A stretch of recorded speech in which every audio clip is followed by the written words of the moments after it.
Welcome back. In this lecture, we're going to discuss the navigations and fundamentals of Unreal Engine. In that case, I created a completely blank project. On the left side, you will notice the content browser. That's the most important, probably, part of your interface. You can change the size of it, you can move it in any position you want, you can dock it into the left or the right side of your workspace. Here you will have access to all your important folders. On the left side you will notice the main folder, which is all, and below it is the content folder, which actually contains all assets we're going to use, download or get directly from the Unreal Engine. You can collapse these folders or you can expand them. As well, you can change the view of your folders. When you click Settings, there is one important function you need to know. When you scroll down, you will notice Show Engine Content. If you need to use any of engine content, you need to select that option. As you can see, once unselected, the whole engine folder disappears. Also, we can change the thumbnail size directly from here, or you can use also the short key. By pressing and holding the Ctrl and scrolling the mouse button, you can change the size of your icons.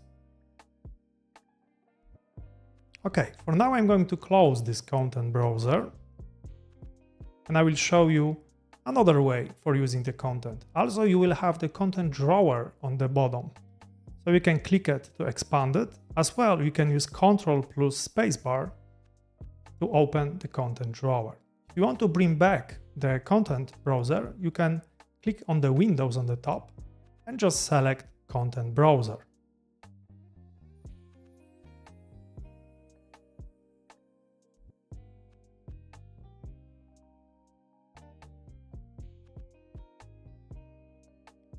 On the right side, you will notice another very important tab, which is called Outliner.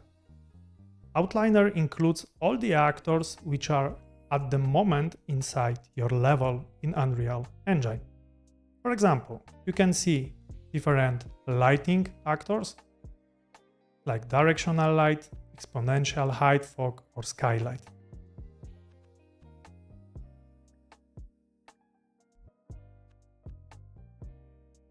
As well, you can select any of the actor once you click on them directly in your viewport. You can collapse and expand the folders. As well, once you select, let's say, few actors, you can do it by click one of them, press and hold Shift and select the last one. It will select all of them. When you right click, you will have access to different functions. For example, you can create a group of the objects. As well, you can create the new folder. When you click that small icon in the top right corner, you can create the new folder. In that case, I already have the folder Lighting, so I'm not going to do this step right now.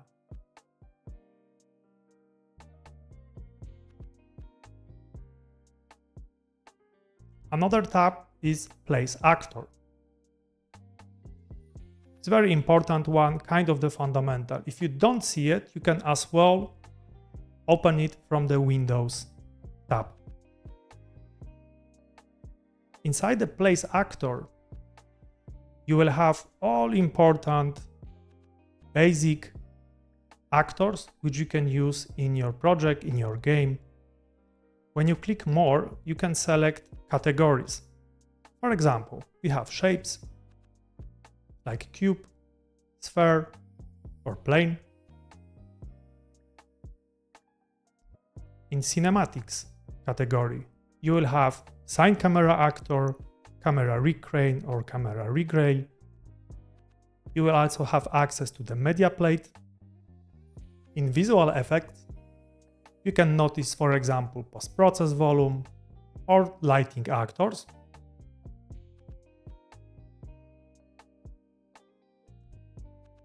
As well, you have geometry folder.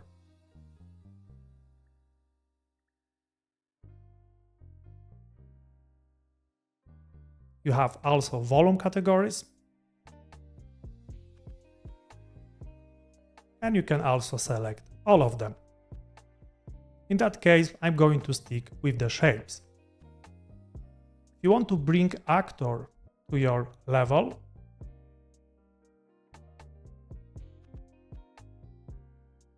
you can just drag and drop them inside your viewport. Okay, now let's focus on the control of your viewport inside Unreal.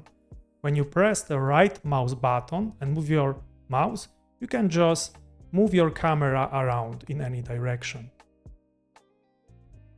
While pressing the right mouse button and clicking W, you move forward.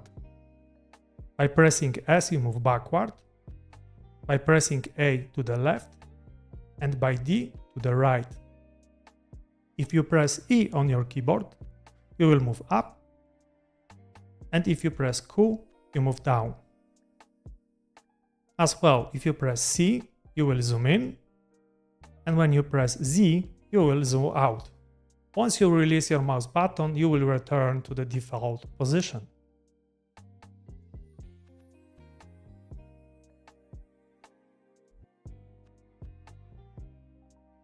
Okay, let's try to bring actor into our level. Just drag and drop the cube from our place actor tab. As you can see, the actor is already in our level. You can also zoom in to any object selected by pressing F on your keyboard. You will notice different axes. By pressing left mouse button and moving along the specific axis, you will basically move your object in your level. As well, you can press in the middle to move it completely freely.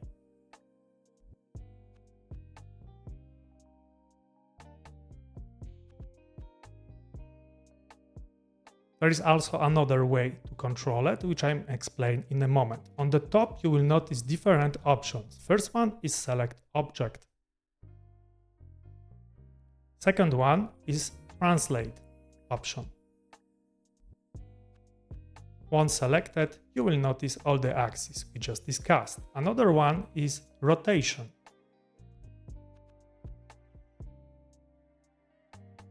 You can also use the short keys. For example, for rotation, you need to press E on your keyboard. For translate, W. And for scale, you need to press R. Scale works very similar to the translate.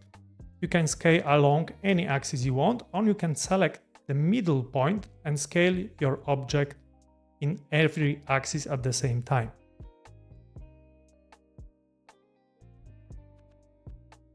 On the right side, you will notice Details panel. Here also you can control position of your object. The first option is Location. Second one is Rotation. When you press the small arrow on the right side, you will reset position of the object to the default, basically 0. Also you will see Scale. There is a small lock icon. If you select that, right now, all your axes will change together in the same amount of value.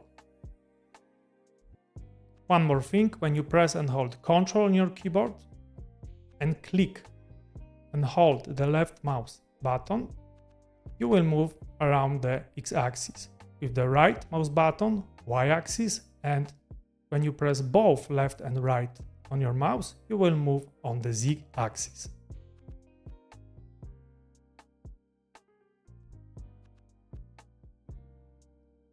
As well, you will notice the mobility of the object. So we have option to select static, stationary, or movable. Below, you will notice your static mesh, as well the material applied to your actor. This cube is Unreal Engine based actor. So we will have very simple white material. As well, you will notice snapping option. By default, they are selected. For example, you can change the snap size. So if I change it to 50 and now I will try to move my actor, it will move by 50. Very similar situation we have with the rotation.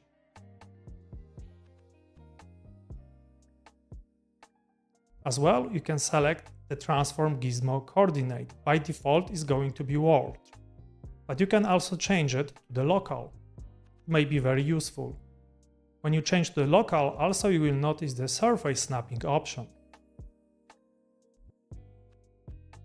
It will snap your actor to the surface. When you press in the middle of your pivot point, it will automatically snap your actor to the surface.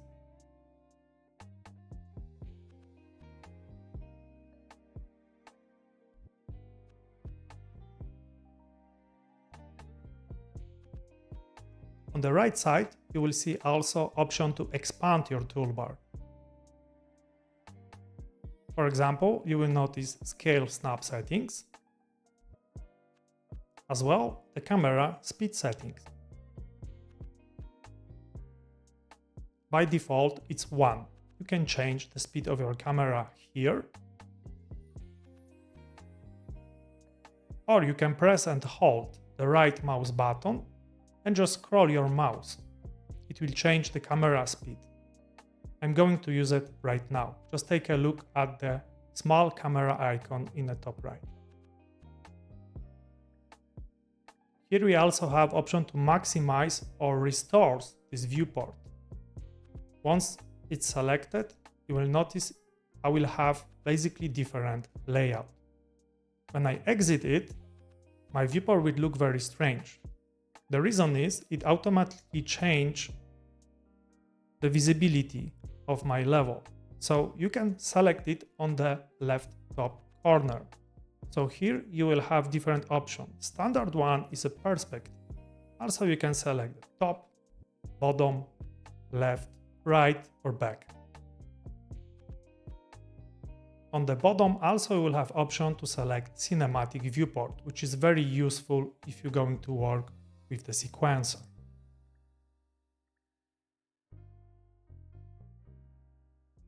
When you open Outliner, you will notice our actor cube is already there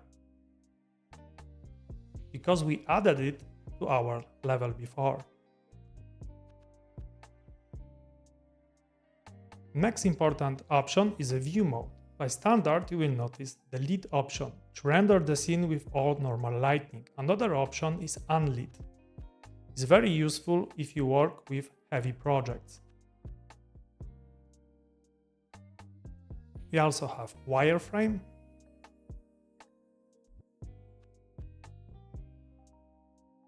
detail lighting, lighting only, reflections, and other view modes which are very useful, especially for developers.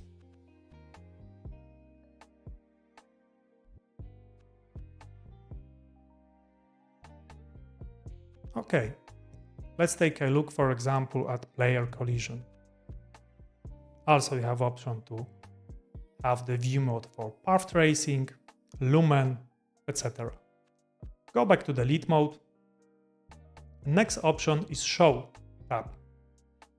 Here you will have common show flags. For example, I have grid selected, but I don't want to see the grid on my level. So you can just click it on the grid and it will be automatically unchecked. Next option is the real-time settings. Once you click it, right now your engine will work in a real-time mode. As well, you can select the scalability option. Right now we have option high selected, but you can select, for example, cinematic. On the bottom, you will notice that your screen percentage change. What is screen percentage? Screen percentage, you actually can have access to it also here from this free small line on the left. Once you open that window, we also see different options, like for example, show frames per second.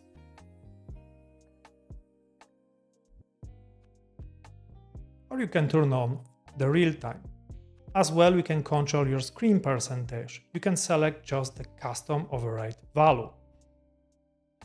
So if your screen percentage is 100%, the Unreal Engine is rendering 100% of your level and of your field of view. As well, you have access to changing your field of view. By random is 90. I think it will work very good for our presentation. Okay, let's focus on another important option. When you open the file window, you will notice options like create new level, open asset, save current level as, save all, which is very useful. You can also use Ctrl plus Shift plus S. As well, you can import any object into your level directly from this window. Edit window includes your history. For example, by clicking Ctrl plus Z, you can undo your action. By clicking Ctrl plus Y, you can redo your action. Also, you can edit, for example, your object by cut, copy, paste, duplicate, or delete. And on the bottom, you will have very important tab, which is configuration. So let's take a look at this option. So select edit preferences at first.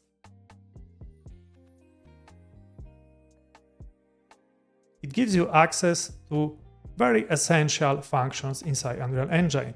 For example, like appearance. As well, you can change, if you want, your keyboard shortcuts.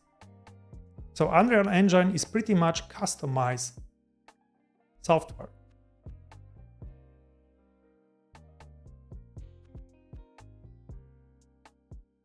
You can also move any window, like I mentioned before, and just dock it in any place you want in your viewport. Okay, let's close editor preference for now and open the second one, which is project settings.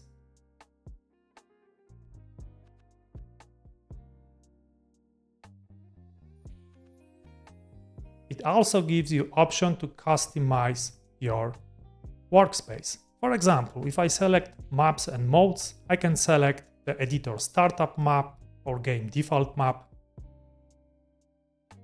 As well, when you scroll down, you will notice a lot of different options and settings, which we are going to use in the future. And the last one, very important, is plugins. Here you can activate different plugins which you will need for your project.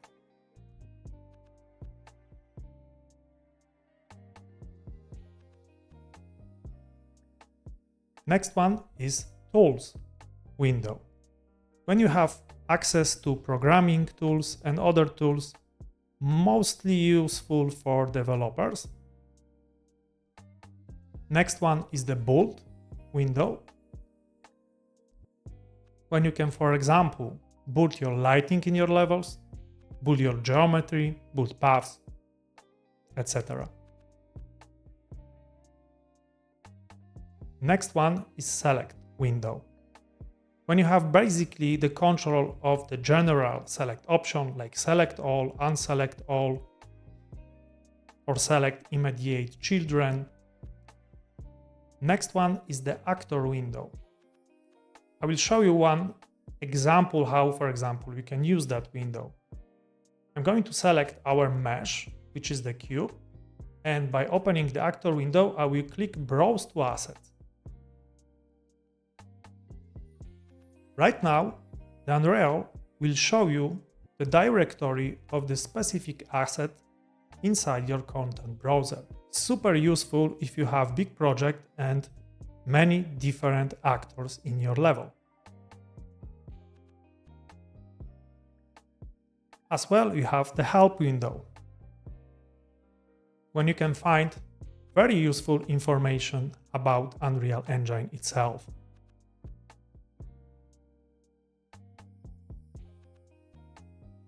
One more thing, you will notice the selection mode, which is actually the active mode by default, but when you open that window, you will notice also landscape, foliage, mesh paint, modeling, in our case as well fracture, because I already activated the plugin.